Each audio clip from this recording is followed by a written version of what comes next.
akal manusia untuk menyembah kepada yang bukan Tuhan, murka Tuhan itu bukan hanya bersifat satu oknum, dua oknum, tiga oknum, tapi yang melakukan pembiaran, bahkan yang tidak sama sekali terlibat ketika Tuhan sudah mendatangkan bencana, semuanya kena. Nah, maka sebelum itu terjadi, maka orang-orang yang punya ilmu, kalaupun tidak bisa melarang, paling tidak bisa membawa satu misi, yang mana misi itu adalah seruan agar dunia tahu bahwa apa yang dilakukan itu adalah pelanggaran terhadap hukum Tuhan. Jadi seorang yang sadar berada di atas kapal, yang membocorkan kapal tersebut, bukan hanya dia yang tenggelam, semua yang ada di kapal itu akan tenggelam. Itulah contoh yang tadi, 1 Samuel 15 nomor 3. Anak-anak yang menyusui pun dibunuh. Jangan kau biarkan apapun yang bernapas. Emang apa salahnya? Kalau kita mau mencari kenapa yang salah saja bukan dibunuh, kenapa yang tidak salah yang jangan dibunuh gitu. Tapi tidak begitu pula Tuhan. Tuhan itu memiliki rahasia-rahasia yang tidak sepengetahuan dengan kita. Pencipta langit dan bumi itu maha tahu, kita enggak tahu. Kita hanya sedikit pengetahuan kita. Jadi takaran kehendak Tuhan tidak bisa kita takar dengan kehendak kita. Nah, itulah makanya kami sebagai manusia lemah hanya menyuarakan bahwa tanggal 20 Desember bukan Tuhan pencipta langit dan bumi yang lahir menjadi bayi, tetapi itu adalah murni ciptaan. Kalau saudara mengatakan itu tidak bang, kita cuma satu Tuhan. Satu Tuhan gimana? Yesus itu Tuhan kalian. Dan dia adalah manusia yang dilahirkan. Pada hari ini telah lahir bagimu juru selamat Tuhan di kota Daud. Kami berjuang mati-matian. Di situ dikatakan manusia yang diurapi. Enggak, Tuhan bang. Manusia yang diurapi. Enggak, itu adalah juru selamat Tuhan di kota Daud. Manusia yang diurapi. Enggak, itu adalah Tuhan. Jadi mau Anda bungkus seperti apapun manisnya, faktanya kalian menyembah anak manusia yang bukan Tuhan. Yang maaf, kalian menganggap dia adalah karena bukan dari Bapa tapi dari Roh Kudus, maka dia adalah Tuhan. Anak manusia adalah manusia, anak kambing adalah kambing, anak Tuhan adalah Tuhan. Itu sering kami temukan itu. Kami sering temukan itu. Jadi kalau saudaraku Richard ingin mengatakan bahwa saya enggak begitu Bang Suma, ya alhamdulillah berarti Anda sudah mengiyakan ajaran Islam meskipun tidak sepenuhnya. Bahwa Tuhan tidak beranak, meskipun dalam konsep agama saudara jelas Tuhan itu Anda imani punya anak dan anaknya itu adalah Yesus. Saya kira begitu.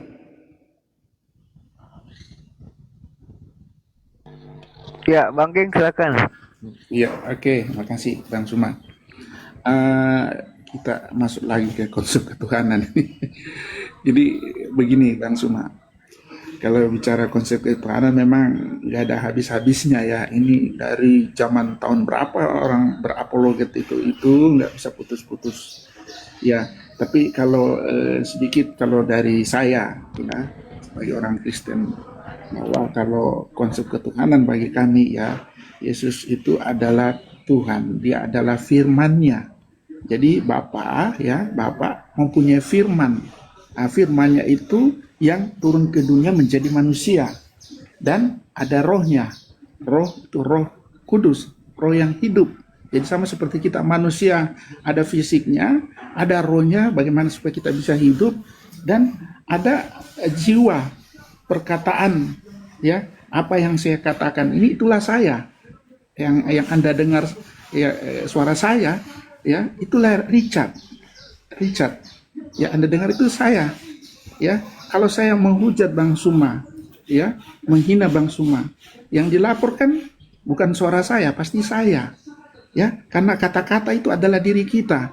Itu yang dikatakan bahwa Yesus itu adalah kalimatullah, perkataan, firman, pikirannya Tuhan. Itu dari pemahaman kami sebagai Kristen. Tapi kalau dari Bang Suma mengatakan itu bahwa dia anak dalam artian yang biologis, bukan. Ya itu hanyalah simbol saja. Nah, jadi kembali lagi ke yang tadi Bang Sumaya, masalah musibah yang kita hadapi, ya kan? Jadi seperti saya katakan tadi, musibah malapetaka yang yang kita hadapi dan di semua negara, ya kan, jangankan di negara Muslim sendiri juga banyak kejadian seperti di Turki dilanda gempa yang luar biasa sekali, ya kan, di beberapa negara di Pakistan gempa, ya kan. Jadi Tuhan tidak memilih, ya, dia mau orang yang siap, semua pasti kena. Ya, dan memang tujuan mendatangkan itu karena untuk menguji iman kita. Ya, apakah kita setia kepada dia? Ya, seperti emas itu dimurnikan, dibersihkan.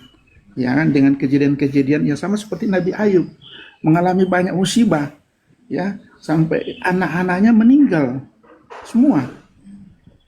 Tapi dia masih tetap setia. Itu tujuan Tuhan di situ, seperti itu sih. Hanya karena kalau dikatakan, saya masih kurang setuju.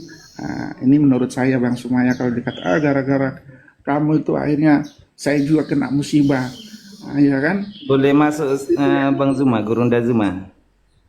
Jangan Silakan. lupa Bang Hasan, Hasan. Oke. Nggak apa-apa. Nggak apa-apa ya, boleh sedikit hamba ya. Nanti gini, Ya. gini Bang ya Pak ya, Bang King Richard ya, di dalam Al-Quran itu sudah sebenarnya Bang Gurunda Zuma sudah sangat lengkap, sudah menyampaikan tolak ukur namanya musibah itu ada dua pandang Bang di dalam Islam Bang.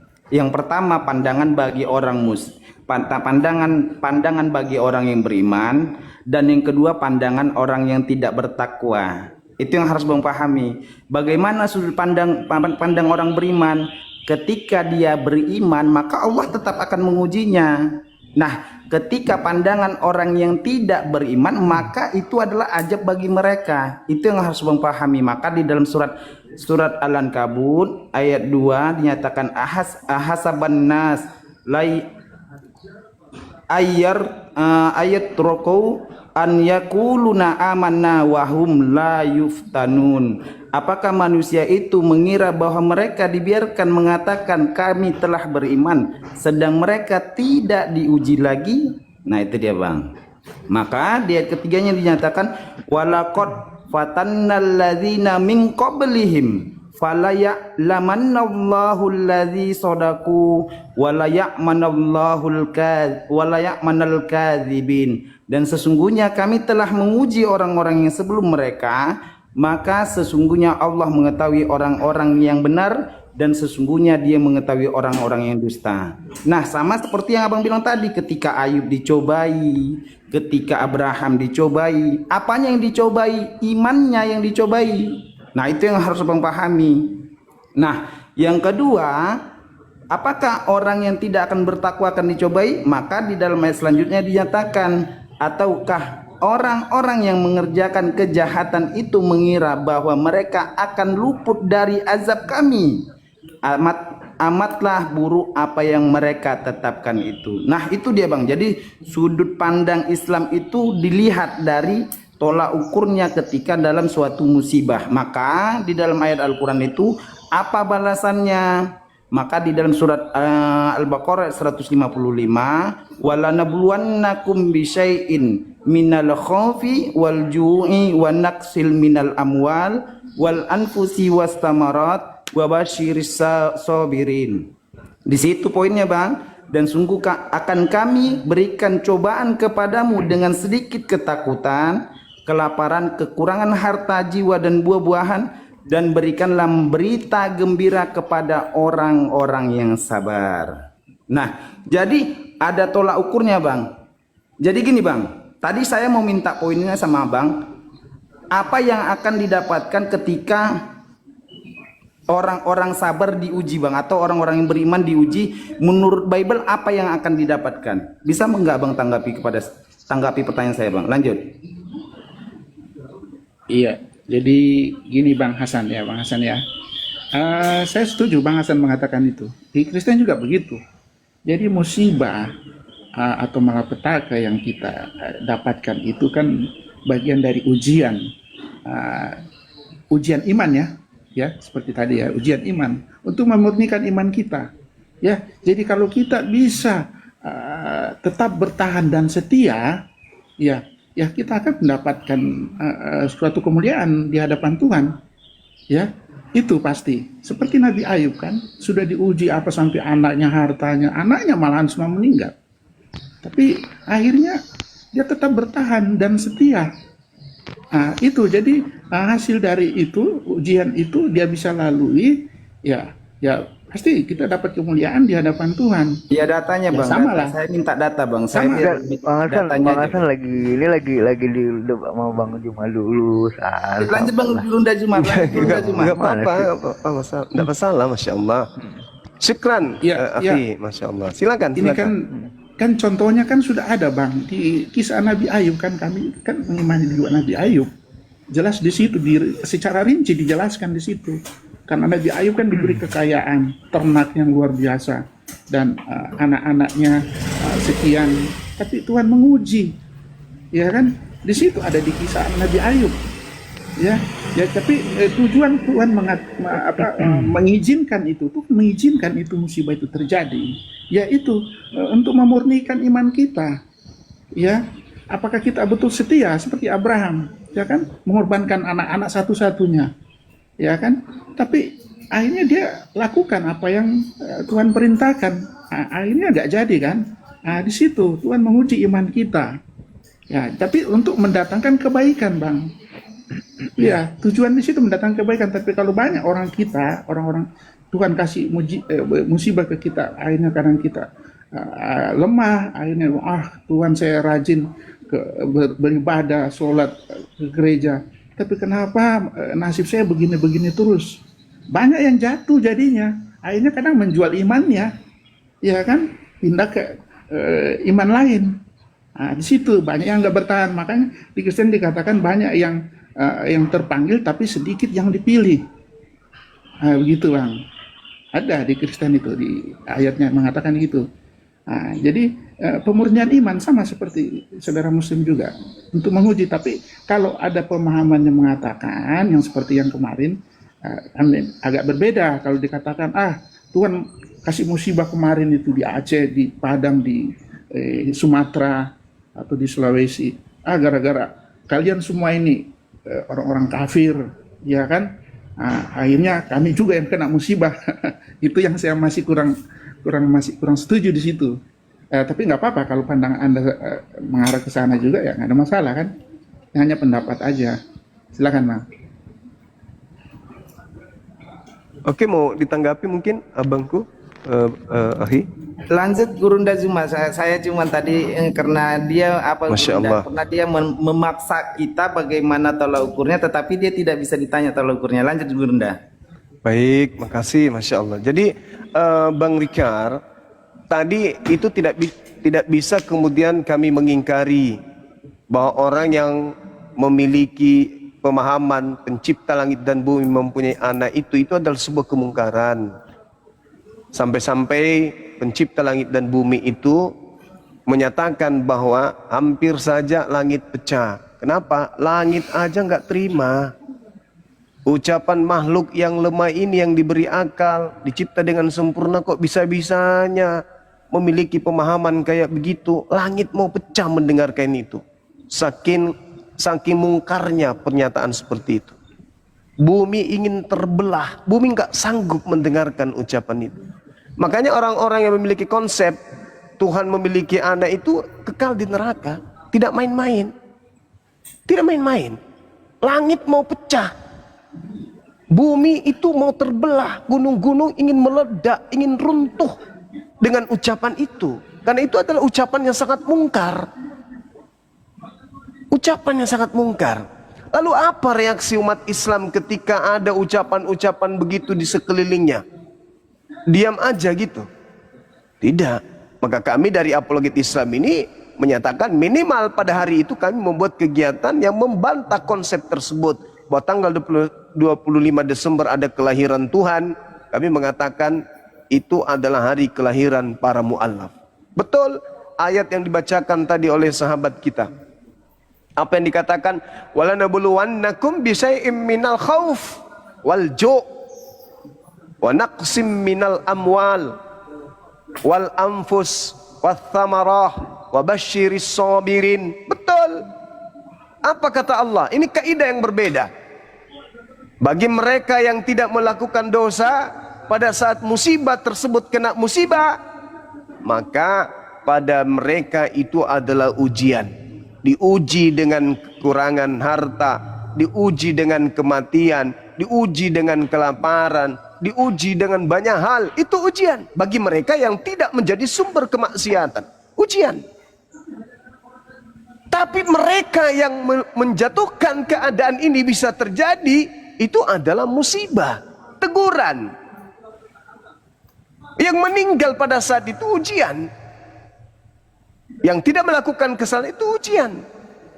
Sedangkan yang mengakibatkan itu terjadi, itu adalah kemungkaran pencipta langit dan bumi. Itu yang perlu saudaraku pahami di sana. Nah, lalu kemudian Anda mengelak, oh kami tidak begini, kami tidak menuhankan banyak Tuhan. Kata siapa?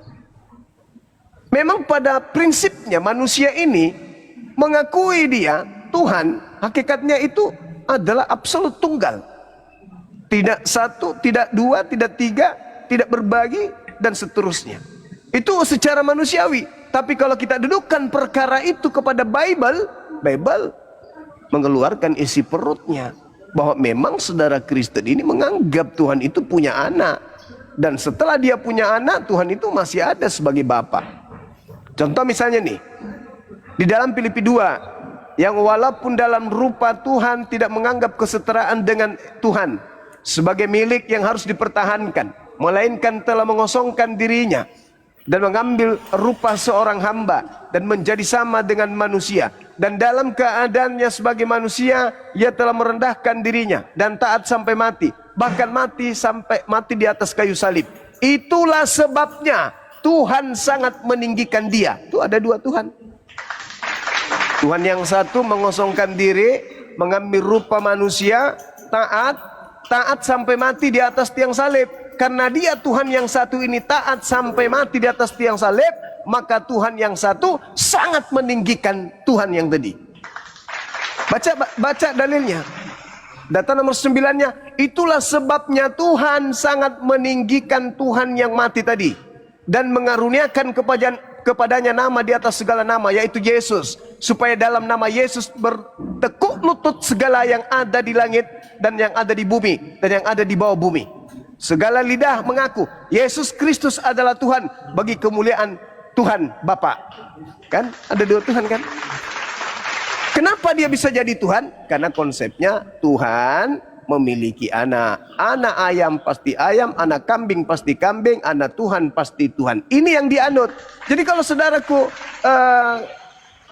saudara Richard mengatakan, oh tidak, di Kristen itu manusiawinya Anda yang bicara, bukan konsep kekristenan Anda yang ngomong. Kalau berbicara mengenai konsep ketuhanan dalam Kristen, jelas Tuhan beranak, Tuhan punya anak, dan Tuhan itu namanya Bapa Elohim, memiliki anak namanya Tuhan Yesus. Itu nggak bisa dipungkiri itu, Bang. Itu jelas itu. Jadi kalau saudara mengatakan Tuhan kami satu, ya itu sisi manusia Anda yang sudah bersumpah di hadapan Allah di alam roh. Apakah aku ini adalah Tuhanmu? Alastu bi rabbikum? Qalu bala syahidna. Kami bersaksi engkau adalah Tuhan kami.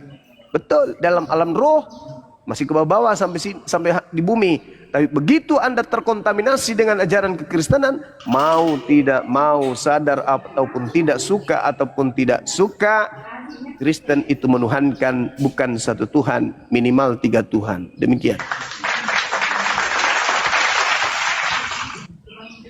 Oke.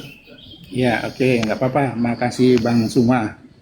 Jadi sedikit berbeda memang pemahaman Bang Suma tentang konsep ketuhanan dari kami sebagai orang Kristen. Karena ya seperti yang saya katakan tadi, ya jelas bahwa Yesus pernah berkata, ya Yesus berkata nih, hai orang Israel, Tuhan Allah kita, Tuhan itu Esa, satu, tidak dua, tidak tiga. Jelas Yesus mengatakan itu di kitab Markus. Kemudian kenapa Yesus mengatakan itu? Itu yang jadi beda pemikiran, pemahaman.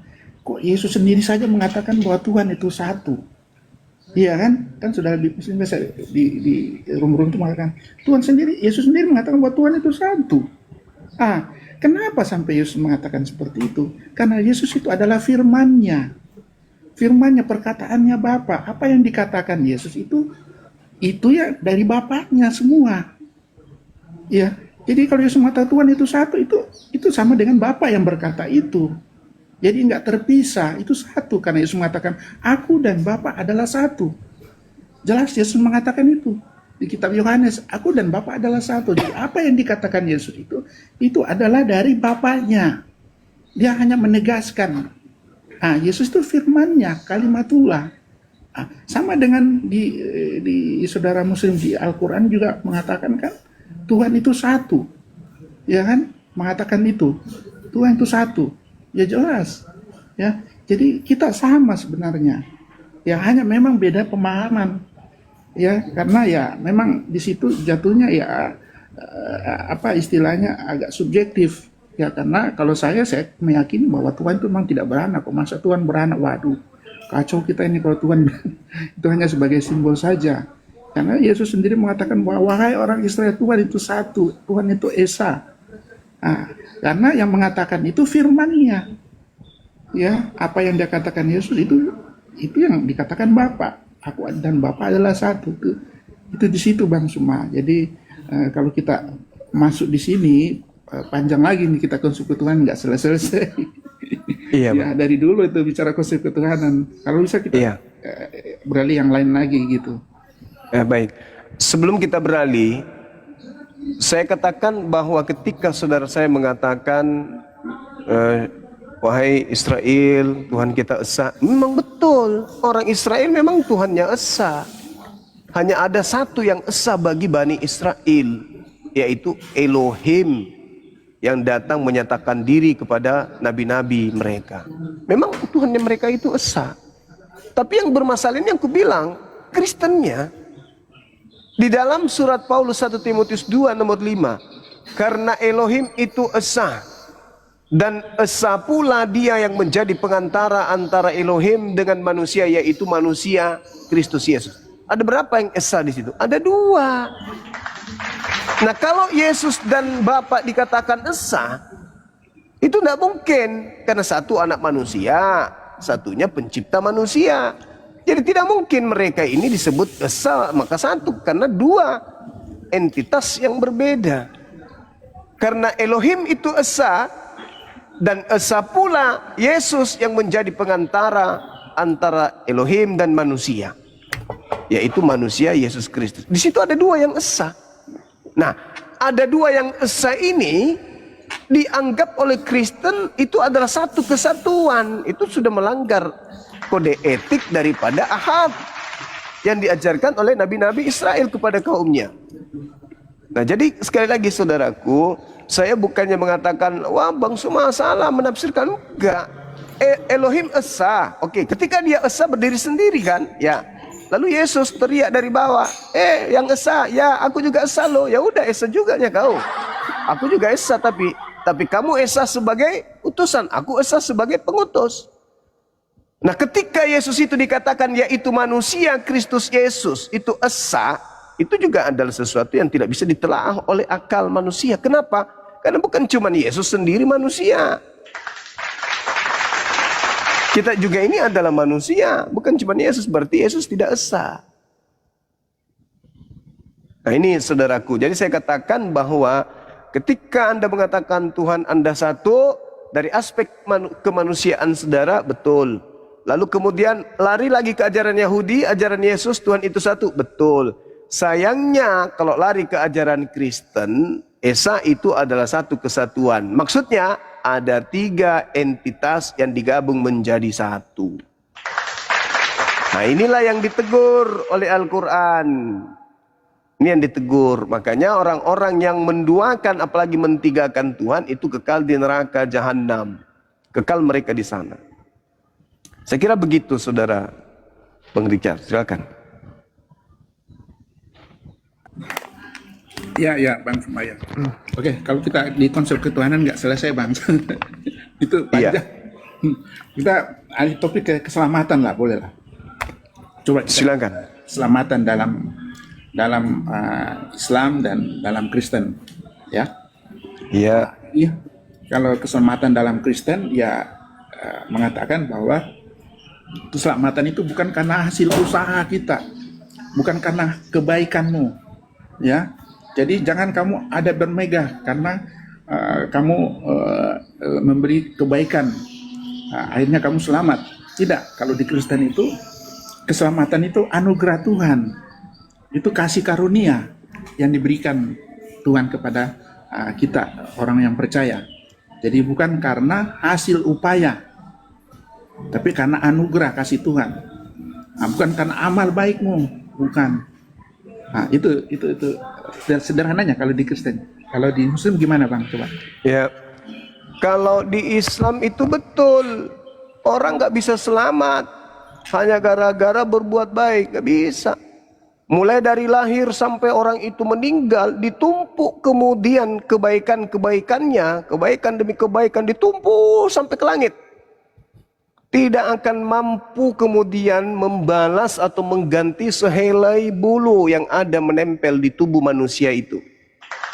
Jadi tidaklah layak keselamatan yang Allah berikan kepada manusia dibandingkan dengan amal. Tidak.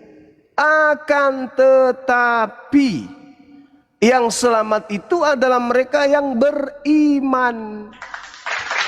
Nah, jangan salah. Dikatakan orang itu beriman dikarenakan mereka tunduk kepada perintah-perintah Tuhan. Tetapi bukan karena perintah-perintah ini yang mereka tumpuk dalam hidupnya sehingga membuat mereka selamat. Bukan itu. Tetapi ridhonya Allah kepada hambanya yang tunduk kepada perintahnya, berserah diri melakukan itu semua demi untuk memperoleh ridho, cinta, kasih, sayang Tuhannya. Bukan karena engkau melakukan perbuatan itu, bukan.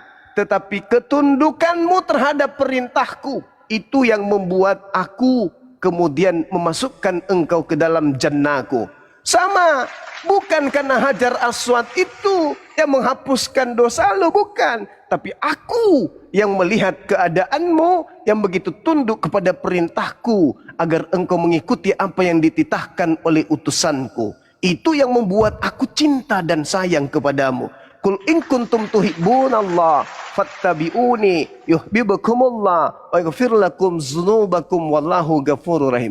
Apa yang dimaksud dengan beriman itu? Ikut kepada Nabi Muhammad.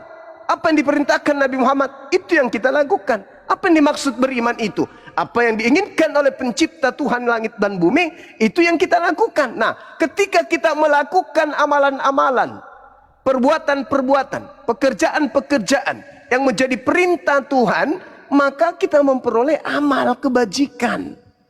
Apa amal kebajikan itu? Nilai sebuah tindakan, yaitu baik. Nilainya adalah baik. Anda berbuat baik. Kalau kita melanggar, apa yang kita temukan? Nilai jahat. Nah, Tuhan melihat baik itu tempatnya surga, jahat itu tempatnya neraka. Maka ketika kita tunduk kepada perintah Tuhan, bukan hanya mimpi, ilusi, duduk-duduk lantas mengatakan, ya saya ini hamba Tuhan, saya ini adalah abdi Tuhan, saya ini adalah orang yang tunduk kepada Tuhan, saya ini adalah orang percaya. Kalau percaya, pasti tunduk kepada apa yang diperintahkan. Kalau ada orang mengatakan, saya ini adalah orang-orang percaya, Tuhan yang mengatakan, jangan kau begini, malah melakukan, berarti dia munafik. Aku percaya loh pada Tuhan, bahwa Tuhan itu ada, aku bersaksi tiada Tuhan selain Allah. Puasa kagak, berarti bohong. Karena perintahnya adalah puasa. Aku percaya loh Allah itu adalah Tuhan satu-satunya, tapi tidak sholat, berarti bohong. Karena dia tidak mengimplementasikan kemudian lisannya dengan perbuatan. Lain di mulut, lain di praktek. Itu munafik. Jadi kemudian Allah melihat hati. Oh, ini hambaku tunduk kepada perintahku. Oh, ini hambaku tunduk kepada apa yang aku perintahkan, apa yang aku aturkan, apa yang diajarkan oleh utusanku, tunduk dia. Maka bukan pahala kita yang menyebabkan kita masuk surga, bukan. Tapi ketundukan kita kepada ridha, apa yang Allah suka, apa yang Allah cinta, itu yang kita lakukan. Nah, ada orang pemimpi-pemimpi menghayal, aku ini kan orang-orang percaya, Apa buktinya percaya? Yang diperintahkan dibatalin semua. Habis itu menghayal, kita ini adalah anak Tuhan, pewaris surga. Kan mimpi doang tuh. Kenapa? Karena dasar pijakan orang diselamatkan menurut Al-Quran, menurut Bible, dalam hal ini ajaran para nabi yang ada dalam kitab saudara yang diterjemahkan dalam bahasa Indonesia katanya, itu harus tunduk. Contoh, ketika dikatakan dalam kitab saudara, bukti bahwa engkau itu ingin masuk surga adalah kamu melakukan segala apa yang diperintahkan Bapa. Setelah itu kamu jual seluruh hartamu berikan kepada si miskin. Setelah itu kau ikut denganku. Setelah kau ikut dengan aku, tidak mudah. Tidak mudah. Kalau kau melihat wanita dan kau ingin dalam hatinya, matamu harus dicungkil. Itu tidak mudah kalau ikut ke Yesus. Tidak mudah. Jika kau berkata kepada saudaramu jahat, jahil, maka kau harus masuk ke dalam neraka jahanam kekal. Sulit menjadi pengikut Yesus itu. Jadi ketika Yesus mengatakan hidup kekal itu adalah ente harus punya agama yang lebih baik daripada hidup keagamaan ahli Taurat, maka itu semakin sulit.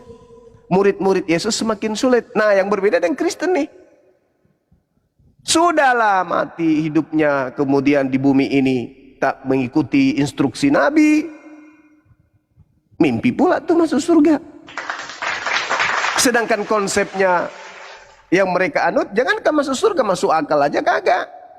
Gimana mau masuk surga? Nah itu saudaraku. Jadi di Islam saya katakan sekali lagi, bukan karena pahala yang membuat manusia itu masuk surga. Bukan. Tapi karena ridhanya Allah terhadap hambanya yang beriman kepada Allah dan beriman kepada apa yang diturunkan kepada para nabi. Lalu kemudian mereka mengimplementasikan apa yang diperintahkan dalam tindakan perbuatan ikhlas karena Allah, bukan karena ria dan seterusnya. Maka Allah malu untuk tidak memberikan balasan kepada hambanya sesuai dengan apa yang dijanjikan. Begitu saudaraku. Jadi umat Islam itu bukan menumpuk amalan. Justru salah. Kalau ada umat Islam, kayaknya aku ini sudah penghuni surga ini. Kenapa? Aku nggak pernah lalai sholat. Itu lucu, itu lelucon itu.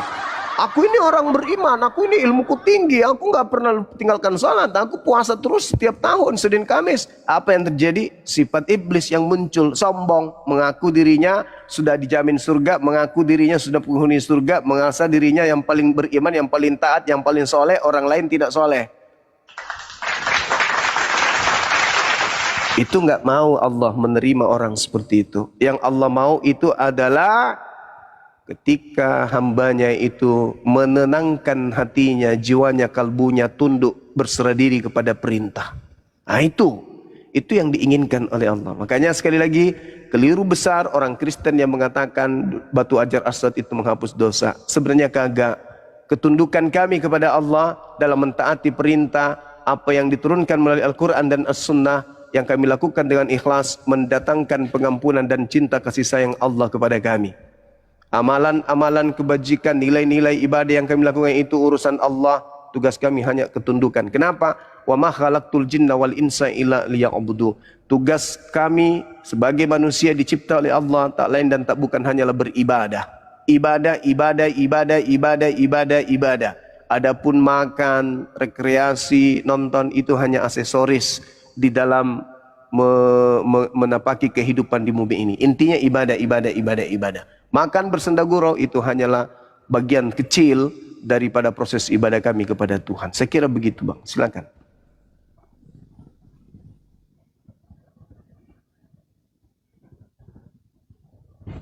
Ya, halo. Ya Bang King, silakan. Oke, ya. Luar biasa Bang Suma. Kalau saya dengar konsepnya Bang Suma, perkataan Bang Suma tadi, berarti kita sama dong konsepnya kalau begitu. Bahwa keselamatan itu bukan karena perbuatan baik, tapi karena anugerah Tuhan, iman kepada Tuhan. Kita sama loh di situ. Kalau seperti itu Bang Suma, tapi dan kami memang tertulis, tercatat. Nanti bisa Bang Suma nanti kasih ayatnya di mana di Al-Quran bahwa sama seperti kami juga di Kristen bahwa Tuhan mengatakan bahwa keselamatan itu adalah anugerah kasih karunia Tuhan, bukan karena perbuatan baik. Ada nggak yang tertulis di Al-Quran itu Bang? Saya mau tanyakan itu yang jelas tertulis. Kalau kami memang tertulis dikatakan itu bukan karena perbuatan baik. Tapi kalau Bang Suma mengatakan seperti tadi itu, wah itu luar biasa, sama dengan konsepnya kami. Hanya saya mau pengen tahu apa betul ada tertulis di Al-Quran bahwa keselamatan dalam saudara Muslim itu karena iman, anugerah Tuhan, bukan karena perbuat amal ibadah. Kan biasanya kan banyak saudara Muslim yang lebih menunjukkan amal ibadah. Sebenarnya bukan di situ. Kalau tadi Bang Suma mengatakan karena iman, berarti kita sama itu Bang Suma.